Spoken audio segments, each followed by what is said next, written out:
Hi മക്കളെ, എല്ലാവരും എക്സാമിൻ്റെ തിരക്കിലാണ്. നിങ്ങളുടെ ലൈഫിലെ ആദ്യത്തെ ബോർഡ് എക്സാമിന് വേണ്ടി നിങ്ങൾ ഒരുങ്ങിക്കൊണ്ടിരിക്കുകയാണ് അല്ലേ?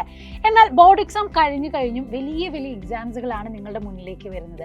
നമ്മൾ ഇതുവരെ കാണാത്തതും നമ്മൾ ഇതുവരെ പരിചയമല്ലാത്തതും തരത്തിലുള്ള വളരെ എൻട്രൻസ് ഓറിയൻറ്റഡ് ആയിട്ടുള്ള വളരെയധികം വലിയ ടഫ് സിലബസ് ആണ് നമുക്ക് പഠിക്കാനുള്ളത്. ഇനി 10th കഴിഞ്ഞ് നിങ്ങൾ +1 +2ലേക്ക് പോകുമ്പോൾ അപ്പോഴും നിങ്ങൾ ആലോചിക്കുന്നത് 10th റിസൾട്ട് വന്ന് +1 അഡ്മിഷൻ കിട്ടി, അത് കഴിഞ്ഞ് +2 കഴിഞ്ഞിട്ടല്ലേ ചൂസ് ചെയ്യേണ്ടത് എവിടേക്ക് പോകും എന്നൊരു പ്ലാനൊക്കെ. എന്നാൽ നിങ്ങൾ ആലോചിക്കണം, നമ്മൾ ഈ +1 +2 സിലബസ് ഓറിയൻറ്റഡ് ആയിട്ടാണ് മിക്ക എൻട്രൻസ് എക്സാമുകൾ വരുന്നത്. അത് കഴിഞ്ഞ് നിങ്ങളുടെ ഒരു കരിയർ നിങ്ങൾ സെറ്റ് ആക്കാനും ഈ ഒരു +1 +2 സിലബസ് വളരെ ഇമ്പോർട്ടൻ്റ് ആണ്. അപ്പം +1 +2 ബോർഡ് എക്സാമിനോടൊപ്പം തന്നെ നമുക്ക് ഈ പറയുന്ന എൻട്രൻസ് എക്സാം ഒന്നിച്ച് നമ്മുടെ സൈലത്തിൽ തന്നെ സ്കൂളിൽ പഠിച്ചാലോ? യെസ്, ഓൾറെഡി നിങ്ങൾ നമ്മുടെ നിരവധി നെക്സ്റ്റ് എക്സാം എഴുതിയിട്ടുണ്ട്. കുറേ കുട്ടികൾ ഓൾറെഡി അഡ്മിഷൻസ് എടുത്തു, സ്കോളർഷിപ്പോടെ ഇവിടെ പഠിച്ചിറങ്ങി ഇതാ പലതരത്തിൽ വലിയ ഇൻസ്റ്റിറ്റ്യൂട്ടിൽ പഠിക്കുന്ന കുട്ടികളുമുണ്ട്. അപ്പോൾ നിങ്ങൾക്ക് വേണ്ടിയിട്ടാണ് നിങ്ങളുടെ ഒക്കെ കൺസേൺ മനസ്സിലാക്കിക്കൊണ്ട് നമ്മൾ അടുത്ത നെക്സ്റ്റ് എക്സാം വരാൻ പോവുകയാണ്. ഈ വരുന്ന മാർച്ച് 14 സാറ്റർഡേ രാവിലെ 10 മണി മുതൽ 11:30 വരെയാണ്. അപ്പോൾ നിങ്ങൾക്ക് എല്ലാവർക്കും ഇനി എപ്പോഴാണ് നെക്സ്റ്റ് എക്സാം ഉണ്ടാവുക എന്ന് കുറേ കുട്ടികൾ കമൻസിലൊക്കെ ആയിട്ട് ചോദിക്കുന്നത് കണ്ടു. അതുകൊണ്ടാണ് ഇത്രയും നേരത്തെ തന്നെ അപ്ഡേറ്റ്സ് ഒക്കെ തന്നത്. നിങ്ങളുടെ ബോർഡ് എക്സാമിൻ്റെ കൂടെ തന്നെ നിങ്ങൾ ഈ ഒരു ഡേറ്റും കൂടെ ഓർത്ത് വെക്കണം.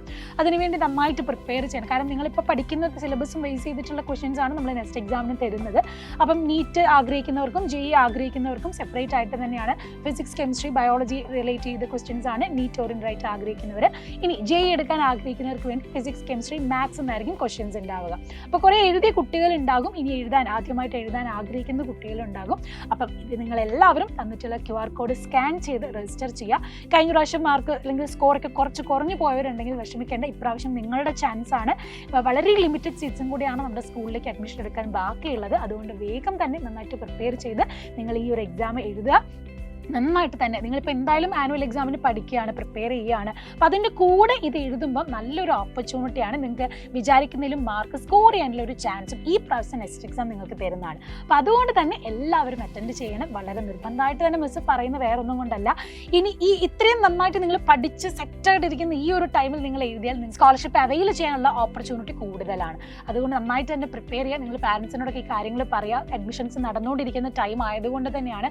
ഇത് കഴിഞ്ഞ് നിങ്ങൾ ടെൻഷനായിട്ട് +1 അഡ്മിഷൻ കിട്ടുന്നില്ല, എനിക്ക് എന്താണ് ഇനി ചെയ്യേണ്ടത് എന്നൊക്കെയുള്ള ആ ഒരു ടെൻഷനിലേക്ക് പോകുന്നതിന് മുന്നേ ഇപ്പം തന്നെ നിങ്ങളുടെ കരിയറിനെ കുറിച്ച് നിങ്ങൾ ആലോചിക്കണം. +1 +2 ആലോചിക്കണം. അത് കഴിഞ്ഞ് നിങ്ങളുടെ ഡ്രീം, നിങ്ങൾ വിചാരിക്കുന്ന, നിങ്ങൾ ആഗ്രഹിക്കുന്ന ഇൻസ്റ്റിറ്റ്യൂട്ടിൽ പഠിക്കണമെന്ന് നിങ്ങൾ ആഗ്രഹിക്കുന്നുണ്ടെങ്കിൽ ഈ ഒരു ഓപ്പർച്യൂണിറ്റി എന്തായാലും അവൈൽ ചെയ്യുക. അപ്പം ഓൾ ദ വെരി ബെസ്റ്റ്.